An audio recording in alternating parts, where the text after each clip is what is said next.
Queridos, a paz do Senhor Jesus Cristo. Aqui quem vos fala é o pastor José Cícero Vasconcelos da Nóbrega, e é com imensa alegria e satisfação que estamos com os amados irmãos nesta manhã para prosseguirmos a nossa leitura bíblica no Evangelho de Mateus. Hoje, no capítulo 23, e neste capítulo nós temos a acusação do rei. Em sua última mensagem pública, Jesus, o Messias, faz uma das acusações mais duras contra os fariseus por causa da hipocrisia existente e falsa religiosidade ostentada como verdade. Estima-se que havia cerca de 6.000 fariseus naquele tempo, sendo que muitos eram apenas seguidores, não membros ativos do grupo. O nome fariseu vem de um termo que significa separar. Os fariseus eram separados dos gentios, dos judeus impuros, que não praticavam a lei, publicanos e pecadores. Lucas capítulo 15, versículos 1 e 2. E de qualquer um que se opusesse às tradições que regiam sua vida. Do versículo 1 ao versículo 12, nessa sessão, Jesus traz uma explicação para a multidão. Jesus explica as falhas básicas da religião judaica. A palavra religião vem do latim religare, que significa unir novamente, mas também se aplica para um conjunto de regras e práticas para unir o homem a Deus. Nesse sentido, o cristianismo não é uma religião, e sim, Cristo é a verdadeira religião. Por ele, seus discípulos receberam a união com Deus e seguem as regras dessa nova vida de união e comunhão com o seu Deus Criador. Os fariseus tinham um falso conceito de justiça. Nos versículos 2 e 3, eles haviam tomado sobre si uma autoridade que não lhes era devida, como fica evidente na declaração.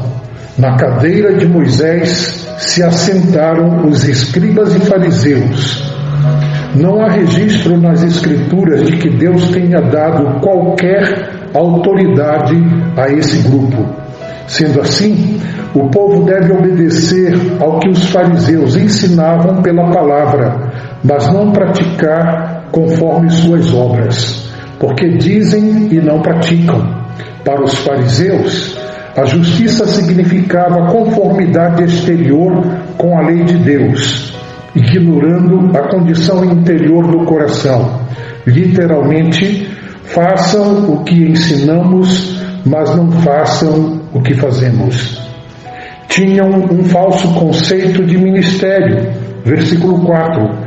Para eles, o ministério significava dar lei ao povo e acrescentar mais peso a seus fardos. Uma religião legalista, fazendo com que o fardo se tornasse mais pesado ainda. Os fariseus ordenavam, mas não praticavam. Jesus veio para aliviar o fardo. Mateus capítulo 11, versículos 28 a 30. Eram opressores religiosos, hipócritas e não líderes espirituais. Dos versículos 5 a 12, nessa sessão, o rei mostra uma realidade com relação à grandeza. Eles tinham um falso conceito de grandeza. Os fariseus desfilavam sua piedade em público para ganhar elogios. Os filactérios eram pequenas caixas de couro que continham alguns textos das Escrituras e que os judeus usavam ao redor dos braços e na testa. As franjas referem-se às bordas que os judeus usavam nas barras de seus trajes exteriores. Capítulo 9, versículo 20, capítulo 14, versículo 36, Números capítulo 15, versículo 38, Deuteronômio capítulo 22, versículo 12. Jesus adverte contra uma busca orgulhosa de elogio público, exemplificado pelo desejo de posições de proeminência e títulos que expressassem superioridade. Os títulos em si podem ser usados como designação de respeito ou para indicar determinados deveres e áreas de responsabilidades. É essa atitude por trás da busca de tal conhecimento que Jesus condena. Como crentes, somos iguais, devemos reverenciar apenas a Cristo. O título rabino significa meu magnífico e era cobiçado pelos líderes religiosos. Jesus proibiu seus discípulos a usar o título rabino, pois todos eram irmãos. Somente Jesus era seu mestre. Mateus 23:8. Os filhos de Deus encontraram em si a situação de equidade sob a liderança de Jesus Cristo. Jesus também proibiu o uso do título Pai com referência a coisas espirituais. Não é errado usar o termo para genitor biológico, porém, não convém usá-lo a líder espiritual. O apóstolo Paulo refere-se como pai espiritual, pois havia gerado cristãos por meio do Evangelho. 1 Coríntios 4, versículo 15. No entanto, não pediu nem exigiu que esses cristãos o chamassem por esse título. Um terceiro título proibido é guia, Mateus 23:10, que significa instrutor ou líder. Não se trata do termo traduzido por mestre em Mateus 23:8. Talvez um equivalente moderno mais apropriado seja autoridade. Um verdadeiro líder espiritual conduz as pessoas à liberdade e a um relacionamento mais próximo com Cristo. A verdadeira grandeza consiste em servir aos outros, não em forçar os outros a nos servir. João capítulo 3, versículo 30, capítulo 13, versículos 12 a 17. A verdadeira grandeza, ela promove de Deus, ela provém de Deus. À medida que lhes obedecemos, se nos exaltarmos, Deus nos humilhará, mas se nos humilharmos, no devido tempo, Deus nos exaltará. Do versículo 13 a 36, a condenação aos fariseus. Nessa sessão, Jesus trata dos 8 ais dirigidos aos escribas e fariseus por causa de sua nítida oposição à verdade. Um verdadeiro contraste em relação aos 8 bem-aventuranças de Mateus capítulo 5, versículo 12. Vejamos esse contraste. Versículos 13, contrastado com capítulo 5, versículo 3. Aqueles que entram no reino e aqueles que fecham as portas do reino. O pobre de espírito entra no reino, mas o orgulhoso de espírito fica do lado de fora e ainda impede outros de entrarem. O verbo grego indica pessoas que tentam entrar, mas não conseguem. Ao ensinar tradições humanas em lugar da verdade divina, tiram do povo a chave do conhecimento. Tomaste a chave da ciência, Lucas 11:52, e fecham a porta da salvação. Versículo 14 de Mateus 23 com o capítulo 5, versículo 4 de Mateus. Os que choram são consolados, os que destroem são condenados. Apesar de esses versículos nos aparecer, em alguns não aparecer, em alguns versículos do manuscrito de Mateus, pode ser encontrado em Marcos 12:40 e Lucas capítulo 20, versículo 47. Em vez de chorar por seus pecados e de lamentar pelas necessidades das viúvas, Os fariseus se aproveitam das pessoas e as roubam. Usam a religião com intuito gananciosos. 1 Tessalonicenses capítulo 2, versículo 5. O humilde herda a terra, o orgulhoso o inferno. Contraste do versículo 15 com capítulo 5, versículo 5.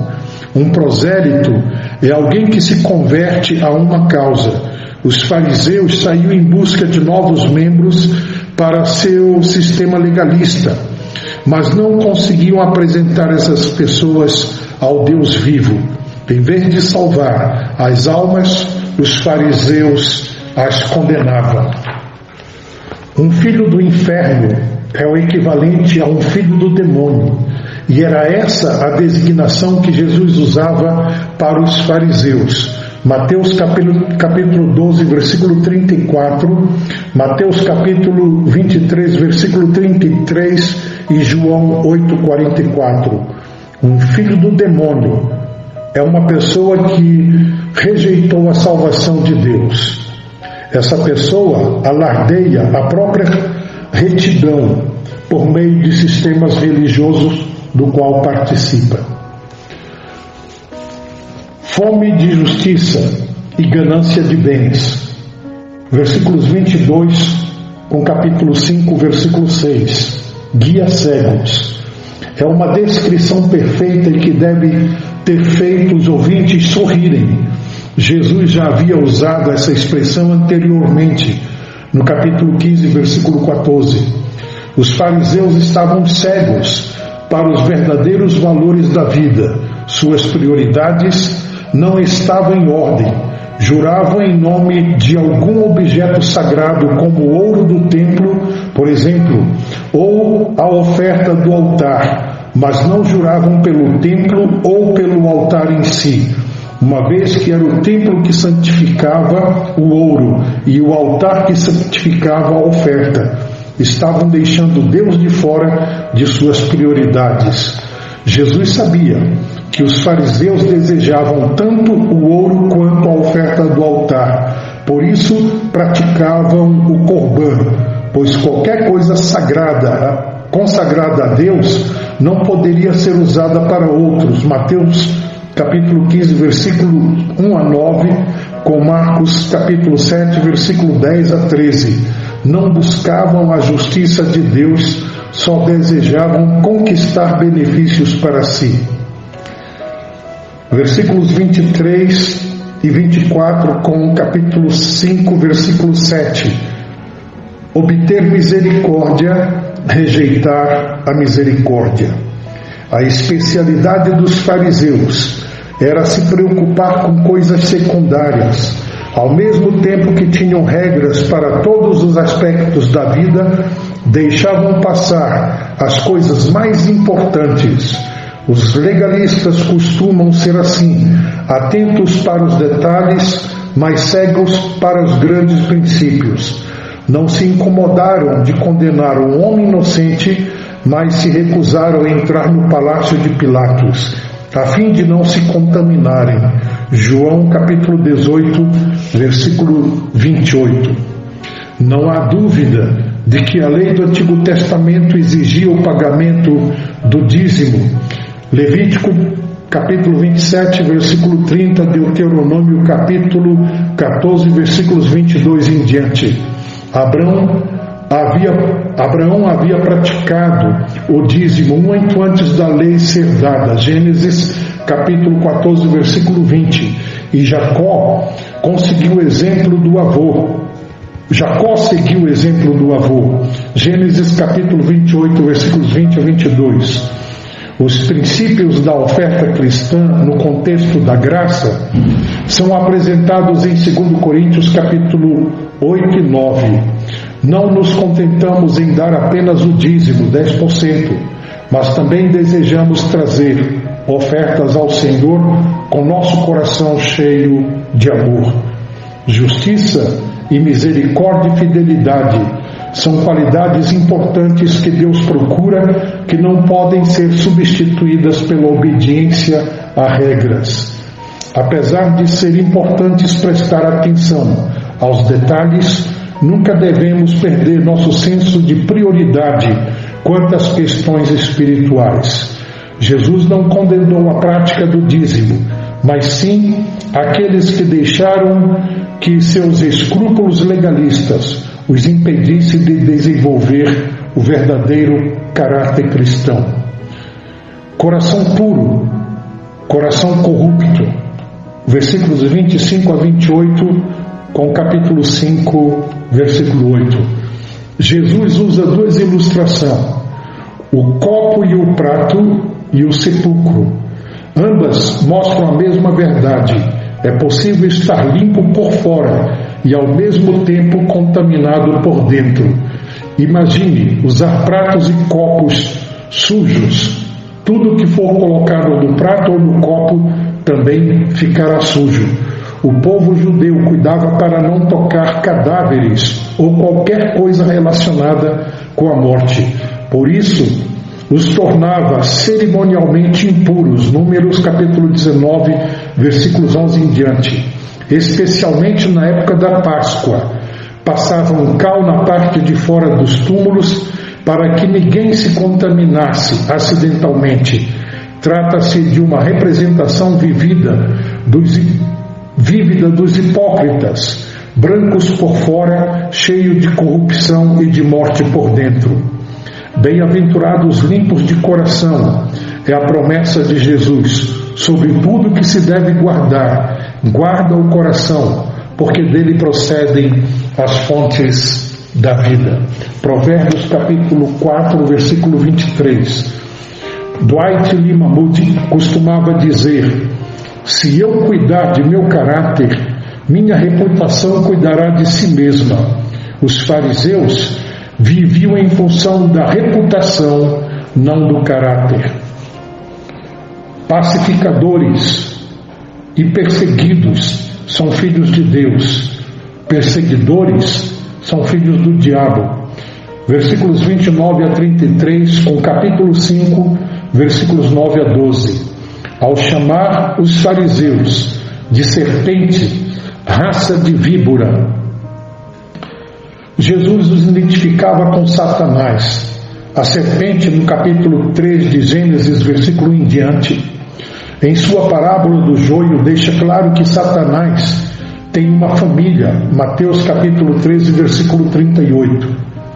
Satanás é homicida e mentiroso, João 8, 44. E seus filhos seguem seu exemplo. Os fariseus eram mentirosos, capítulo 23, versículo 30, e homicidas, versículo 34. Fazia parte da tradição farisaica fazer melhorias e acrescentar adornos aos túmulos dos mártires.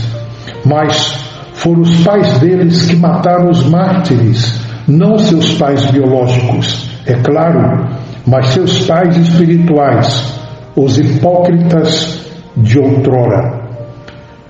Ao recapitular esses ais trágicos com as bem-aventuranças proferidos por Jesus, entendemos por que os fariseus eram seus inimigos.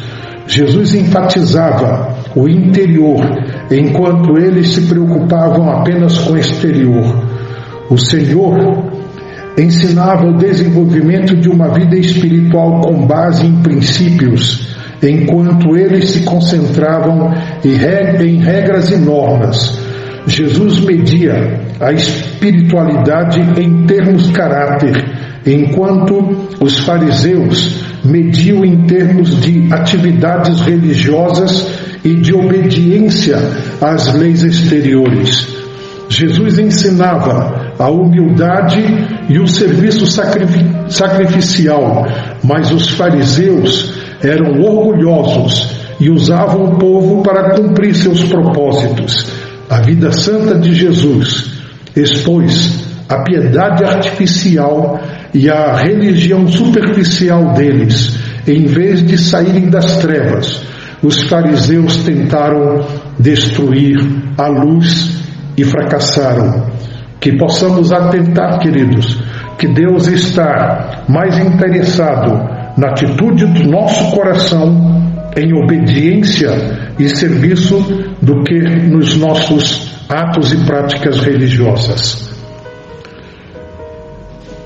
Do versículo 37 a 39, nessa sessão, Jesus lamenta sobre Jerusalém. Jesus proferiu essas palavras de lamentação como uma expressão sincera de seu amor por Jerusalém e de sua tristeza diante de tantas oportunidades de salvação que o povo havia desperdiçado.